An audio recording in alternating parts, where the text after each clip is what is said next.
Hey everybody, this is Mike with the One Stop Co-op Shop, and today I'm showing off something new for Role Player Adventures, one of my favorite adventure games, a lost chapter called The Silver Threads of Fate. And disclaimer that I was sent a review copy of the original Role Player Adventures, and they sent me a prototype printing of this newest adventure. And if you like the content on the One Stop Co-op Shop, consider supporting us through Patreon. You get early access to our videos and exclusive videos every month you can't see anywhere else. You can also listen to our podcast for reviews and design discussions, or join the conversation and say hi on our Discord. Now, before I jump in, I want to make really clear what this is. This is a bonus chapter. I haven't played it yet, by the way. I've just kind of skimmed it.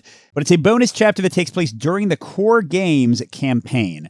So if you don't want any spoilers for anything related to Role Player Adventures, I would not watch any more of this video, or just skip to the end where I talk about my thoughts on the adventure in more of a vague, spoiler-free way. But specifically, this is set during the events of the fourth scenario of the campaign, but it also, from what I can tell, is going to hint at some things you find out later in the core campaign. So if you haven't played through most or all of that original campaign, it's going to be pretty spoiler-filled. All right, so with those caveats, if you're still with me, so this is a lost chapter, and I love that they are doing this. This is a book you can get printed, at least they sent me one, so I assume they're doing that, but also you can just buy a PDF and play it right from your tablet or what have you. But it's set on an existing map that you've already seen if you've played the game. So all you need is the PDF and a copy of the original game, and you're good to go, which I think is friggin' awesome to give them kind of an easier way instead of having, $100+ crowdfunding campaigns to expand the game and the story and the adventures more steadily. So I'd love to see more of these, support more of these, because I love this game,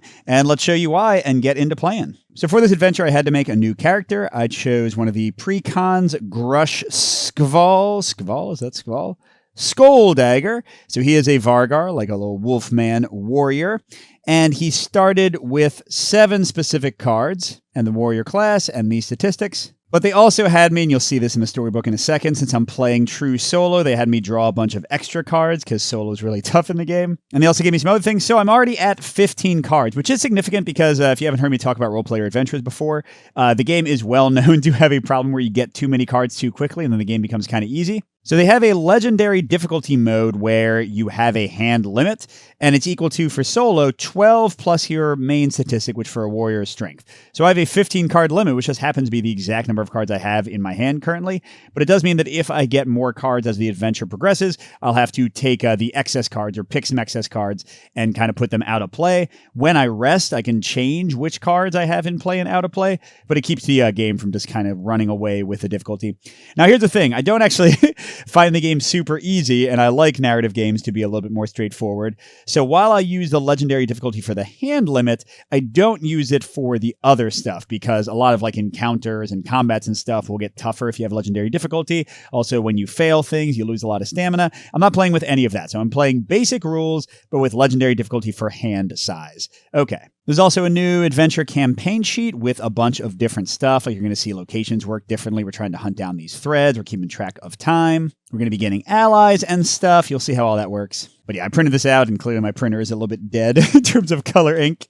But they also give instructions in the rules on how you could turn a regular campaign sheet into this. So there you go. All right, so let's jump in. I'm not going to do the entire adventure. You all probably know from other videos that when it's something that could be completely spoiled and then you would never need to look at it on your own, I don't like to record the entire thing. So I'm going to play for a little while, like maybe the first 15 or 20 minutes of the adventure, and then I'll play the rest off camera and give my review thoughts for the adventure and how it turned out overall. All right, so here we go. Last chance to avoid spoilers. Still with me? Let's dig in. Now that the Dragul invasion is over, and Azima's return draws near, a new fervor motivates the Starlit Door. You and the other members spread throughout the streets of Sabik before daybreak, ready to launch your attack. An explosion to the west tells you that Rose's bomb detonated on target. Tehran's arena has been torn open with gladiators flooding into the streets, the perfect distraction to cover the theft of an artifact from the Temple of Ulos.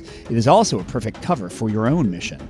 Last night, the Oracle of the Starlit Door emerged from her trance walk to give you a quest of initiation. Tomorrow at dawn, in the king's palace, you shall take a sewing needle from a god. She placed her bony fingertip on your brow, marking you with the eye of the Starlit Door, and a vision of Salikrath, The binder flashed through your mind. In long white robe, she brandished the spear-like needle with which she sews all things together as one. All right, so I get rare card 20, revive, and then like I already said, since I'm by myself, they give me a bunch of extra cards. You stand now before the palace gates in order to find Sleekrath and steal her needle. I can talk my way past the guards, intelligence, charisma, I'm pretty bad at those. Slip by while they're distracted, dexterity and wisdom, pretty bad at those. Or I can charge forward and fight your way in. Yeah, let's do that. Throwing all caution and common sense to the wind, you charge toward the well-defended front gate of the palace, weapons drawn and screaming. If you're playing in legendary mode, so again, I'm not doing those things. So I'm fighting against palace humans. All right, so I've got a palace guard to fight. The palace thing says to play an armor card, you must move 1 stamina from one of your attribute rows to your fatigue box. By the way, if you've never seen Roleplayer Adventures before, I don't know why you're watching this video first, but I'll still try to explain the mechanics as much as I can. So to defeat them across several rounds, I need to get exactly a 2 blue, exactly a 3 purple, and exactly a 5 green or black. And these top ones do a lot more damage if I leave them uncovered. Okay. So my party's current combat dice limit is 3. So I'm going to draw 3 dice from the bag. And then my play limit is 4, so I can play up to 4 cards from my big set of cards, plus 1 bonus play if I use that, but then I won't have it until I rest, so up to 5 cards. To try to modify those 3 or more dice, because some of my cards will add more dice, and get them to be the colors or values that I want them to be. Now looking through my cards, I do have something you can change a die into a blue, and I can change a 5 into anything, which is great for that one. But I don't appear to have anything that can change a die into a purple. So as you build the dice pool, the first main step of the combat, and there's also the same for skill checks, you can spend stamina, 1 per player in the party, so here it's just 1 since I'm true solo, to automatically get a die of that color, a purple from charisma. But now I'm going to randomly draw my other 2 dice and hope they're blue, green, or black. Let's see. Okay, we got a green, that's something. Now we roll our dice. And, okay, we're within 1 for the purple. That might be good. So now we can manipulate and place the dice using our cards. Now, just to show it, my class ability for Warrior Prepared. Return any amount of stamina from your strength attribute to the supply. Flip an equal number of dice in the dice pool to their opposite face, which would flip the 4 to a 3. So I can definitely use that, if nothing else, to get that in there. Now for the blue, look at this. I could use Foolish, change anything into a blue or a white, and then Runic Crown, although that's an armor, so I had to take the negative from the Palace ability, to raise or lower a blue by 1, so I could change, I don't want to change the green into a blue. Well, here, if I change the white into a blue, and then use Diplomacy to flip a blue to the other side, that would change it to a 1, and then +1 from the Runic Crown. But that's 3 of my 4 plays. I could also try something like this, Stone Skin, to just roll 2 more greens and see what I end up with. Maybe there'll be a 2 and I can just change them straight into the blue, or maybe I'll get a 5. So this symbol here shows that it gets spent afterwards. So like the cards that don't have that, I can just, oh my gosh, most of my cards are spent. The cards that don't have that, I can just bring right back. But sure, okay, let's use one of our 4 plays to try Stone Skin. So I just get 2 more free greens and roll them. Okay, that was somewhat not terrible. Ah, dang it. I don't think there's any way for me to get the green. So let me focus on the blue and purple. So like I planned, I'll change, like I said, this white into a blue. Oh, no, I don't need to do that. I'll change this green into a blue. Okay, and then last 2, I'll use the Runic Crown, which is an armor. So I need to exhaust 1 stamina. I guess dexterity we don't need at the moment. Or no, how about wisdom? But that'll let me move the blue down to that. And then, I don't have to use my strength ability. I can use acrobatics to flip a purple. So boom, boom. That gets me a money and experience. Gold works the same as ever, and I started with 7 as a solo player. But experience, you'll see there's no experience spot. Instead goes on this time track, which builds up. All right, and that's it. I've used my max 4, and I don't think I could do anything about that last green 5 anyway. So now we take counterattacks for uncovered dice slots. So that is 1 damage to me, which means I take 1 stamina from the supply, not from any of my stats, and put it over here. I've got 16 health, so I'm defeated if I ever have 16 stamina in my fatigue spot overall. Then I also suffer the round track effect, which is 2 more damage. So I'm at 5 out of 16. And these cards, by the way, still stay away, even the discard ones. All these dice go back. So the 3 that are discards I'll get back at the end of the combat, but again, the Stone Skin one is going to hang out until we actually rest. All right, so round 2. So I've still got the Warrior ability, if I can just roll like a 2 green or black. I can change a black up or down one. So with that being the case, gosh, I'm really getting tired. Let's spend 1 from Dexterity to get a black die, but then we'll just take the other ones in chance. Okay, we got a green. That's good. So we need a 5, or like a 2 would be okay, or the black being a 3 or a 1, or a 6 or a 4. Oh, that's every value. Yeah, so the black die we can definitely get to be a 5 regardless.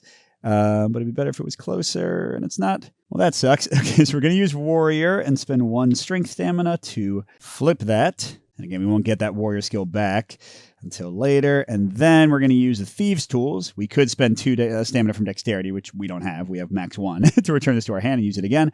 But that's going to raise this up to 5, and that's just a discard as well. And boom! So we've defeated the Palace Humans. Yay! So all of our discards go back to our hands. We actually only lost Stone Skin and Warrior, but again, our stamina is not in a great place. But most of our cards are still available. And I think technically I shouldn't have gained the rewards from the covered spots until right now, but didn't really matter. So victory! You slash your way past the first layer of guards and race through the gates onto the palace grounds. Nobles scatter in fear. The invaders are here, they cry. Gods help us! More guards ascend from the battlements and give chase, but you stay well ahead of them as you race toward the palace gardens. You find Courageous in the trait deck and add it to any player's hand. Or get a random one, and then continue to 10. Ooh, Courageous is pretty good. Change anything to a green or purple. Now, it does take me 1 above my max, but I'm pretty sure that you can take cards from any spot. So I'm going to take my 1 spent card and put it, like, out of play. Suddenly, the sky breaks over Sabek as a sickening purple crack spreads through the heavens. A new panic infects the palace grounds, but the nobles' cries of fear are cut short. An overwhelming silence instantly takes possession of the air. To your surprise, the world around you is now a living statuary. Guards halt mid-stride, noble faces are stilled in expressions of terror. A serrated razor gull hangs perfectly still over the glassy, motionless spray of the palace fountains. Everything is frozen in time, but you. Okay, so we mark the palace gates on the party journal, place us at the palace gates, and read entry H. And the reason that we mark where we've been is because some of the locations won't like actually be adjacent by paths and stuff, but you can always, when it says you can travel to an explored or unlocked location, they call it, you can go back to any of them. So this is kind of more important than the map. The map's just there kind of to keep things organized. All right, so we're at the palace gates, which you'll note is letter H, even though on the map it's D. We don't have any keywords yet, and there is XP, so we're going to take that and put it on the time track. A crackling purple rift stretches slowly across the sky above, giving off a low, unsettling hum. With time stopped and the portcullis closed, you won't be able to return to the streets of Sabek just yet, so you turn your attention to the nobles and merchants. Of all the frozen faces of the palace gates, only one is pointed away from the distant plume of smoke, a halfling cloaked in a black hood.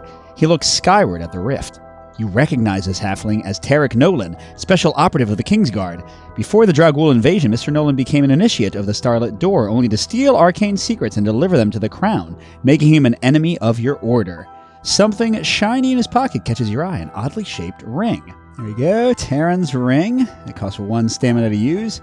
And I actually don't remember how this was used in the original campaign, but hey, this is all new, so they could use it however they like. You slip the ring on your finger and suddenly hear a buzz of voices speaking. Looking around, you notice that no one is moving their lips. Instead, you are hearing the chatter of their minds, reflecting on the moment of time they are stuck in. When you take the ring off again, the voices are silent. That's cool. All right, so I can mark the I Palace Gardens checkbox, and now we can move there. So I could use an item and use the ring, but I'm a little worried about my stamina at the moment. I don't have any allies to consult with. That's a new thing, kind of like items. You're going to get allies added to your active area, and then you can talk to them. You can even talk to them about items by combining their stuff with the item. Again, I can rest, but I haven't used almost any of my spent cards, and I still have 4 stamina. Let's go a little bit longer. So let's go ahead and move to the gardens. There's another experience that I'll collect in a second. If you have the keyword snip, no, okay. The ground shakes in the palace gardens as the rift overhead grows. And yet here, as out at the gates, there is no sign of movement. Nobles stare motionless at the sky. What manner of curse is this, and why have you not been affected? You wonder if the Oracle may have blessed you before sending you on your quest. If so, will Rose and the others also be safe? You remove the cloth band from your head, allowing the Oracle's mark to show. No need to hide your allegiance anymore. With everyone fixed in place, you have unfettered access to Sabek Palace. If Sleekcraft's Needle is already here, Terran may be holding it in his own chambers. Alright, so here we go. We're going to get some discovery cards giving us new locations that might not have been in this map originally. And we place them where it says, not necessarily where the card indicates. Although, in this case, it looks like they are actually where they would have been normally. Here we go. Sneak peek into the castle. Before you move on, your attention is drawn to an elderly elven gardener with mournful eyes, who is paused in the act of pruning a rosebush with a shiny glass dagger. As you admire the glint of sunlight on its blade, you hear a soothing sound like the gentle ringing of bells coming from the great hall. Alright, so, you know what? Let's use the ring in here, see if maybe that gardener has any kind of special stuff to hear about. So we look up I, the letter of the location we're in, and then 69 for the item, but we do gain 1 more stamina to our fatigue. You slip Terran's ring on your finger and hear the thoughts of the elven gardener. It seems she is pining for a lost love, a witch who wore the mark of the starlit door. As she remembers her love, the gardener's hand moves, loosening her grip on her blade slightly. You find compassionate in the trait deck and add it to any player's hand. Cool. Change white to any color. All right, now I need to move some stuff up. All right, so bedeviled, return up to 3 dice from the dice bag to the bag, and then add an equal number of random dice to the dice pool, which means you would re-roll them. That's pretty good. Courageous is great. Thieves' Tools was useful. Let me look through. Honestly, the bedeviled one is the most random, so I'm going to put that one to the side. All right, but now I guess I'll move. They said there was sound coming from the Great Hall. Let's try there first. So that would usually be G, but now it's going to be K. You follow a gentle ringing sound into the Great Hall, where a tall, dark woman dressed in a flowing white cloak stands with her back to you and pulls at the stretching edge of a small rift between planes. With a sewing needle the size of a spear, the woman stitches the edge of the rift into the wall. This is Sleekrath, the goddess of binding. The needle the oracle ordered you to retrieve is her tool. Before you can decide how to approach her, Sleekrath wheels around and points the tip of her needle at you. "Awake, are you?" she asks, surprised. "Well, I can always use another servant. Your king has opened a rift in the veil that separates Ulos from the Planarverse. One of its tendrils descended, so I had to stop time and secure it. If we don't stabilize the rift, it will tear Sabek apart, just like they did in the Dragul lands." Sleekrath collects a handful of gently ringing silver threads from the air near your head and inspects them. "I see my needle is your prize," she says. "How unimaginative. Well, I've been meaning to forge another. I will give you this one. But first you must help me to repair the fabric of Ulos." All right, we do not have the keyword, so K3. "You cannot complete your quest alone," Sleekrath observes. She stabs the tip of her needle into your pocket and pulls out Terran's ring. With a few quick motions, she wraps the ring in silvery thread, which dissolves into its metal, imbuing the ring with new power. "It is desire that binds the worlds together," Sleekrath tells you. "If you know the object of a heart's desire, you can pull its thread and draw that heart near to you. You've found the rogue, but not yet the king. He's in his chambers creating all manner of chaos for this plane. Yet the rogue and king share a thread in common. At this moment, both of their hearts are set on the same ring. Pull one of the halflings free from time. Then return to me when you've made your choice, and try not to get too distracted. I've stopped time, but we don't have forever." Okay, Sleekrath can charge your items with a special power. An action indicator below will instruct you to place a stamina onto an item card. To do this, add 1 stamina from the supply. Can only hold 1 at a time. You'll have opportunity to spend this stamina on specific entries. When a stamina is spent from an item card, place it in the leftmost open space of the threads track on the party journal. Okay, cool. So we're collecting up to 7 threads. We got the keyword needle. We get a stamina on the ring. Ooh, we get a second bonus play. Cool. All right, so we can choose to go, it sounds like get the king or the rogue guy to our side. I like the rogue back in the adventure. He's in like the very first adventure you play in the game. So let's go talk to him. Okay, so we're back at the palace gates. There's no XP, so we go to H1. A crowd of nobles are gathered by the palace gates, which are unopenable, stuck fast in time. Tarek Nolan stands. Okay, this is all the same. We don't have gate and needle. We just have needle. So let's use the ring, I guess, which is going to cost me another stamina. I'm at 9 out of 16. I got to rest soon. You slip Terran's ring on your finger and listen to the halfling's thoughts. He worries about his friend, King Terran, who plans to travel to another plane. It seems the king entrusted him with the mind-reading ring, and Tarek was on his way to return it before Terran leaves on his journey. Tarek is light of foot and as stealthy as they come. If you could free him, his aid would be appreciated in the challenges ahead, even though he's no friend of the Starlit Door. Okay, so we get the gate keyword, okay. Oh, and we increase our dexterity score by 1 and add 1 stamina. Wow, okay, so this is pretty good to use the ring on people, isn't it? Gaining permanent upgrades here. Oh, and then we have needle, H8. The palace gates are closed, keeping you locked within the palace for now. Tarek Nolan is fixed in place and pondering King Terran's ring. Okay, so if you have a stamina, you can choose to release him. Cool, let's get him. Okay, move the stamina to the threads track. You hold the charged ring near Tarek and watch as a silver energy envelops him, freeing him from the bonds of time. Suddenly aware of your presence, Tarek leaps back into a defensive stance. If the Terran or Zalek ally card are in the active space of the party journal, no. Oh, so we could have also gotten Terran? I thought it was one or the other. Tarek remains suspicious, even after you tell him that you are helping the gods save Ulos from a rift that King Terran created between the planes. "Fine tale," he scoffs, blade still pointed at your chest. "So then explain to me why you're holding the king's ring." In truth, he took the ring from Tarek's own pocket not long ago. Tell him honestly how you got the ring or make up a story. No, I feel like he'd be able to tell if I was lying. You tell Tarek exactly how Terran's ring came in your possession, and he chuckles. "Gods know I've met plenty of lying soldiers, but I never expected to meet an honest thief.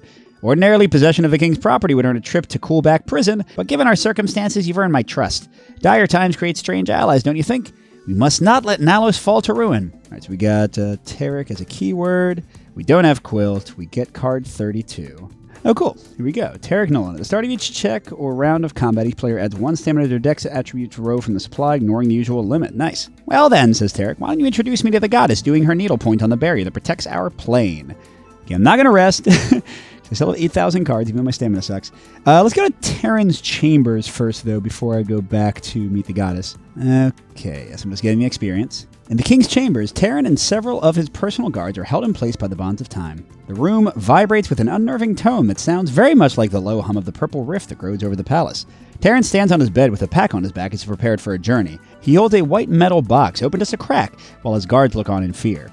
Inside the box, you can see a tuning fork next to a strange jar full of a gray material that contains images of another world. Well, y'all know what that is if you've been doing the thing. Okay, so we got the keyword king. And here, let's try consulting an ally. So we find Jay and then Tarek Nolan. You can see over here that you can also ask him about an item. Tarek Nolan observes Terran and his Durgolium box carefully. He speaks softly as if Terran could hear him. Why won't you take me with you? And you know what the hey, let's go ahead and listen to the King's thoughts too, because we've been getting cool upgrades from it. Those take us to 10 stamina though. You slip King Terran's ring on your finger and listen to his thoughts. It seems the box in his hand contains an object from another plane. Somehow, opening the box has also opened a rift between worlds, and Terran plans to travel there. While you listen to his thoughts, Terran's grip on the box shifts, opening it wider, making it possible for you to reach in and take the strange jar. Okay, so we get Chambers and 55. I remember this one, but now I'm putting that to the side. Getting a random die that might not be at all what I want, not really that great of a power. While most of Terran's thoughts are fixed on his journey, there is one strong but neglected feeling in the back of his head.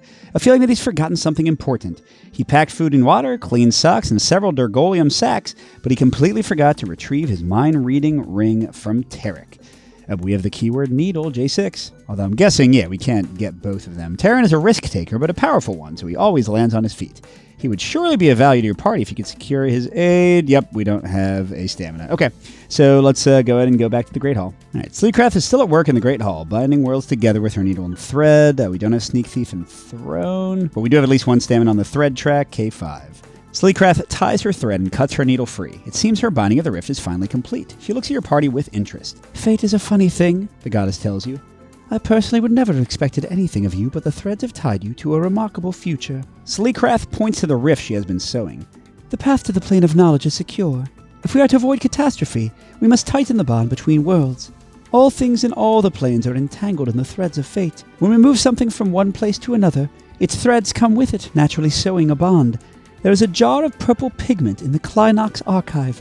Bring it back to Ulos, and you will have sewn your first stitch, thus beginning our work together. Oh, and try not to die, she says as she rises in the air and dissipates. Her voice echoes in the hall as if from another world. Mortals have a terrible way of falling apart, just when you come to rely on them. Okay, we get bind. We get the endless stacks. This one is going to totally be in some random spot.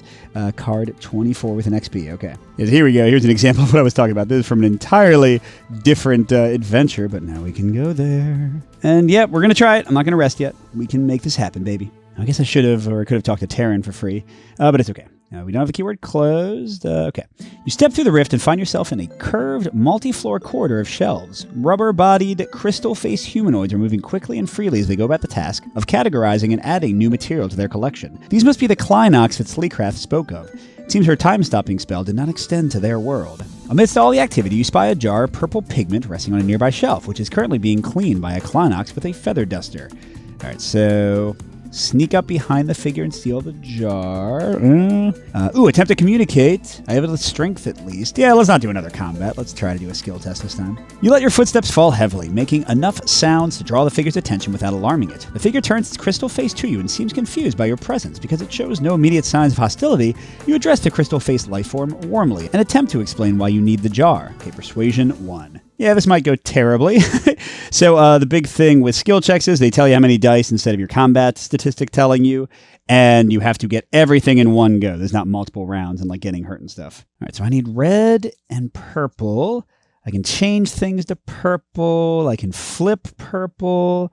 I can add a purple/white. That's with my familiar. It's like a special die in the bag. I can change a 5 to anything, which doesn't really help here. And I can mess with a lot of reds. I can change a white to any color. What I think I'm going to do here is spend all of my remaining strength, that's 2, to get 2 reds automatically. And then we'll hope these other 2... Nope, no purple. All right. We'll see how stuff goes. All right, I got a 3. I think I can change something to a purple, right? Sorry, let's zoom out a little bit. So I have 4 card plays, and then I can play up to 2 bonus cards. All right, so the Courageous will take care of the 3 purple already. Can I lower or raise a red? I feel like I can. Not at all. I can flip a red. That would get the 5 to a 2. It doesn't really help. I can re-roll. And actually, so look at this. You can play any number of additional chain cards. This is how all armors work, like if they're of the same family. So for a single card play, I could re-roll both those reds. And then I can flip at least one of them, so I can get like a 6, maybe? All right, so sure. Let's play both of these for my second. Oh, sorry. Well, that already makes that a purple. Let's fix that. Now I'm going to re-roll both the reds, looking for a 1 or a 6 would also... Whoa! Let's go. That was lucky. That was... Okay, so Diplomacy. We'll flip that to there. And then... okay.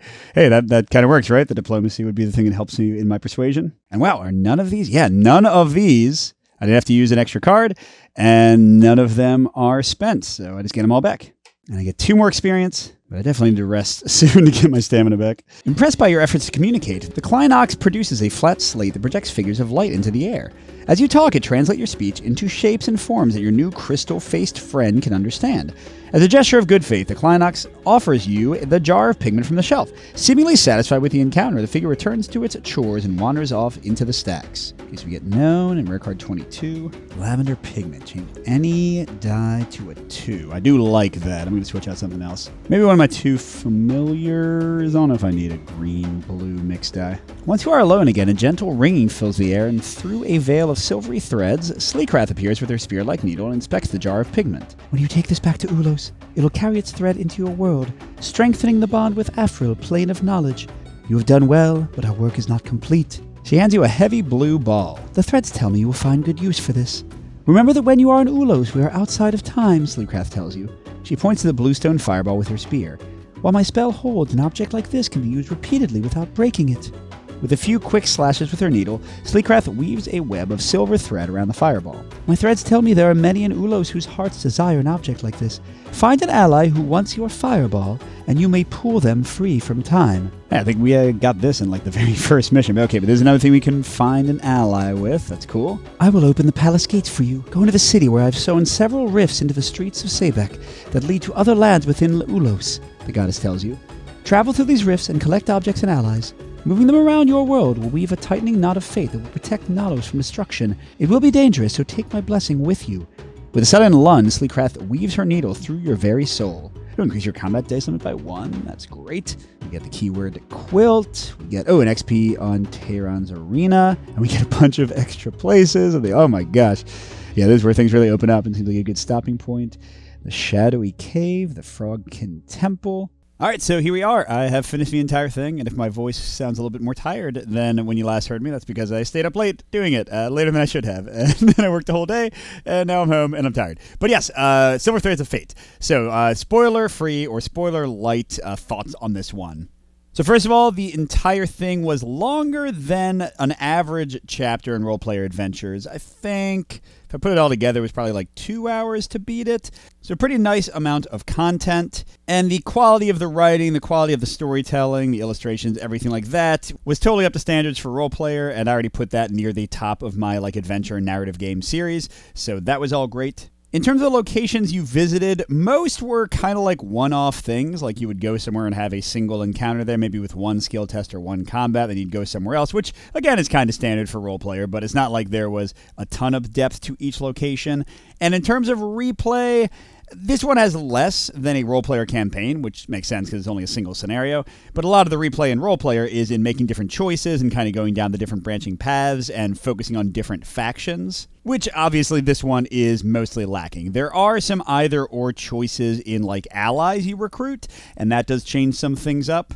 But in the end, a lot of that didn't matter that much, so I could totally see playing through this one a second time for a better ending than what I got and seeing some more interactions and things. But that's about it. Definitely less inherent replay than in the, again, full campaigns. It's hard to compare the two in the core Roleplayer Adventures experience. Now, where a lot of the fun of the game came in is in the ally and item mechanics. The item mechanics are the same as in regular Roleplayer Adventures in that you can, in like each location, try out items in weird combinations. Now, that's something that I didn't 100% love in the Roleplayer system because you do have to spend stamina each time you do that. So the game doesn't really let you kind of like experiment to your heart's content as much as you might prefer. But besides that, the item interactions were fun, and actually, they led to you leveling up a ton in this game, which makes sense because they wanted to give kind of a leveling experience within a single scenario, which I think they did a nice job of. So if you play this one, definitely play around with the items and just try weird combinations. You'll be rewarded for it a lot of the time. Now, the new mechanic of being able to talk to allies in each location and like talk to allies with items and kind of do combinations there, and even that helps you recruit people sometimes.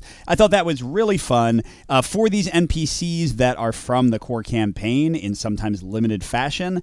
I think it was really cool to see more of kind of what makes them tick. Now, in a related point, what I would compare Silver Threads of Fate to the most, and I think this might have been what they were kind of going for, is Avengers Endgame. Now, what I mean by that comparison is, again, without spoilers, this adventure sends you to locations you'll have been to in the main game campaign. It has you interact with characters from the main campaign and like find out more about them and their motivations. Now, I haven't played the main campaign in like 3 years, so I only vaguely remembered a lot of the things they were referencing. I think this will be more rewarding for someone if they play it pretty soon after beating the main Roleplayer Adventures campaign. And I also think a lot of it will be lost on people. I mean, it's still a fun adventure regardless, but a lot of references and cool things won't have any meaning to players if they haven't played the core game at all, which, you know, I mean, you're not going to buy this without getting the core game, so it's not that big of a deal, but just something to be aware of. The final thing I want to talk about is the ending. I'm going to not talk about any specific spoilers, but it does use like new mechanics and do something new with the map and with movement that I haven't seen before, and I found it okay. I think some people might get really frustrated with the ending because it does feel pretty strict